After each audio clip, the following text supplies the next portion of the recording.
Bonjour à tous, l'appel de l'évêque de Nanterre pour la paix, le rapport sur les abus dans la communauté Saint-Jean et le voyage du cardinal Zuppi en Russie, c'est dans SIC et ça commence maintenant. Dans la nuit de jeudi à vendredi, la France a connu de nouvelles scènes de violence, de destruction et de pillage.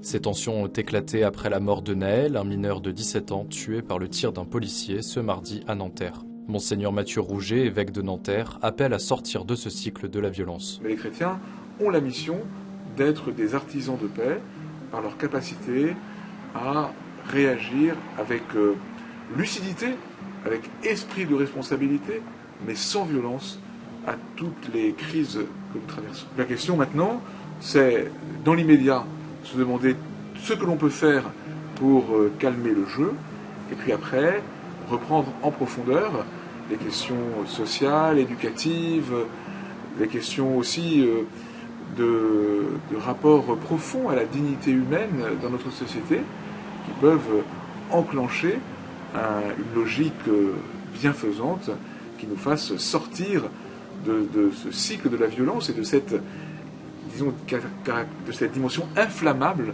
de notre société. Ce lundi, les frères de la communauté Saint-Jean ont rendu public leur rapport « Comprendre et guérir, origines et analyses des abus dans la famille Saint-Jean ».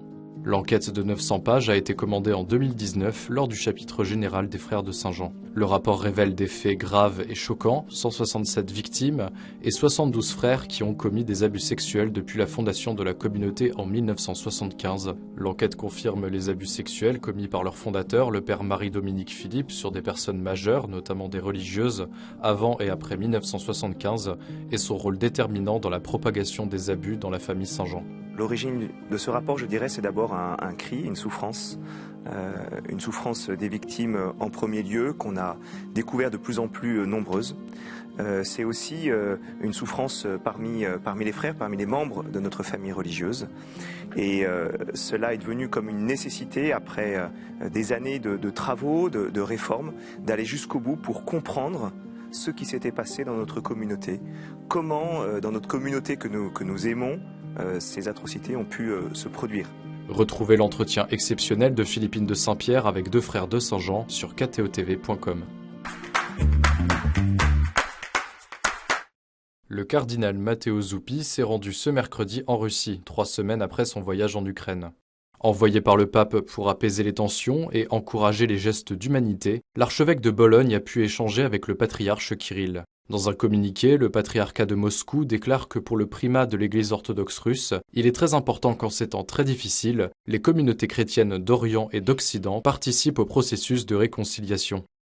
Lors de son voyage, l'envoyé du pape a aussi rencontré les évêques de la Conférence des évêques catholiques de Russie et célébré la messe à la cathédrale de l'Immaculée Conception à Moscou. Le successeur de Pierre ne se résigne pas et essaie de tout faire pour que l'attente de paix qui monte de la terre trouve bientôt son accomplissement, a déclaré le cardinal Zuppi lors de son homélie. Cette même semaine, le cardinal polonais Krajewski s'est rendu à Kherson en Ukraine avec un convoi humanitaire pour porter assistance aux Ukrainiens près de la ligne de front, dans une zone ravagée par les inondations à la suite de la rupture du barrage de Karovka début juin.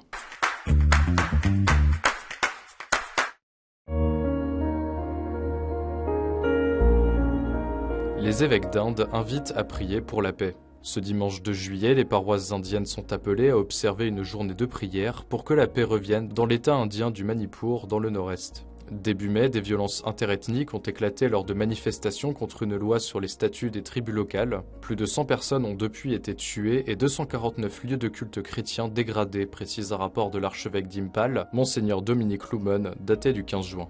La conférence des évêques invite les fidèles à se joindre à des processions pour la paix et à vivre une heure d'adoration dans toutes les paroisses. Elle appelle également les organisations et citoyens non chrétiens à se joindre aux efforts en faveur de la paix. Jeudi, le secrétaire d'État du Saint-Siège, le cardinal Pietro Parolin, a béni une statue pour sensibiliser à la question de l'esclavage.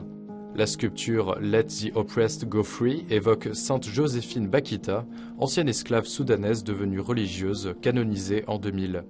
La sainte y figure en train de libérer des personnes représentant les diverses formes d'esclavage. La statue est installée devant l'église Saint-François d'Assise à Schio, en Italie, ville où la sainte est morte. Siate apostoli come Pietro e Paolo.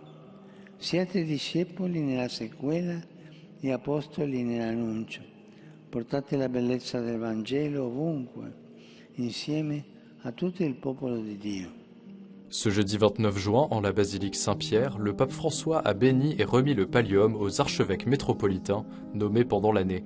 Lors de la solennité de Saint-Pierre et Saint-Paul, les colonnes de l'église. Le pallium est traditionnellement remis à cette date et est signe de l'unité avec le successeur de Pierre et l'ensemble des évêques. Parmi les 29 archevêques présents, 2 Français et un Belge, Monseigneur Turini, archevêque de Montpellier, et Monseigneur Leboulch, archevêque de Lille, et le nouvel archevêque nommé de Malines-Bruxelles, Monseigneur Terlinden. Le Saint-Père a rappelé l'importance de porter le Seigneur Jésus dans le monde entier, spécialement là où se trouve la pauvreté, la dégradation, la marginalisation. Et ce vendredi, comme chaque année, les séminaristes de Versailles ont achevé leur tour du diocèse à vélo. Partis ce mardi, les 20 séminaristes ont parcouru 184 km, rejoints durant les différentes étapes par des paroissiens. Ces 4 jours dans les Yvelines sont l'occasion pour eux d'aller à la rencontre des fidèles et de vivre avec eux différents temps de prière.